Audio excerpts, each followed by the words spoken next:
کەمێک پێش ئێستا گەنجێکی وەرزشکار لە دوای ئەوەی کە ساڵانێکی زۆر لە وڵاتی ئەڵمانیا بەسەرەبە بە پاسکیل گەشتێکی درێژخایانی دەست پێ کرد و گەیشتە هەرێمی کوردستان.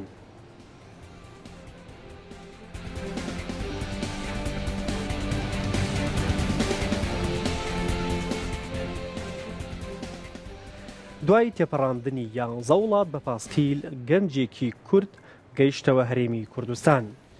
کەمێک پێش ئێستا پەیوەند هەورامی کە وەرزشکارێکی کووردە و ماوەی 8 ساڵە لە وڵاتی ئەڵمانیا دەژی بە پاسکیلەکەی گەیشتەوە هەرێمی کوردستان و لە شاری هەولێر لەلایەن بەرپرسانی حکومی و وەرزشیەوە پێشوازی لێکرا. بەپێی زانیاریەکانی سپۆرت مەگەزین پەیوەند دوای ئەو ماوە زۆرەی کە دوورە لە نیشتیمان لە ئەڵمانیاوە بڕیاری داوە بە پاسکیل بگەڕێتەوە بۆ هەرێمی کوردستان. بۆیە ئەو ڕێگا دوور درێژەی بەسەر کەوتووی بڕی و 11 وڵاتی جیاوازی تێپەڕاندووە. پەیوەند لەم گەشتەیدا چەندین پەیامی جوانی لەگەڵ خۆیدا هێناوە، لەوانە پەیامی ژینگە دۆستی کە تاوەکو گەشتنەوە بە هەرێمی کوردستان و شاری هەولێر 45 نەمامی لە چەندین وڵاتی جیاوازدا ڕواندووە کە ئەمڕۆژ لە شاری هەولێر ئەو کارەی کردووە. پەیوەند لە پەڕەی تایبەتی خۆی لە تۆڕی کۆمەڵایەتی فەیسبوک گەشتەکەی باس کردووە لەسەر ڕۆمانیا نووسیوێتی. ڕۆمانیا یەکێک بوو لە وڵاتانی کە تەنها یادگاری باشم تایدا هەبوو.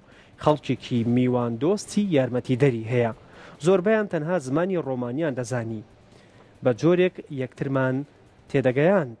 هیوادارم ڕۆژێکی تر بتوانم بەم وڵاتەدا سەفەر بکەمەوە و زیاتر لە خەڵک و کللتورەکەیان نزیک ببمەوە.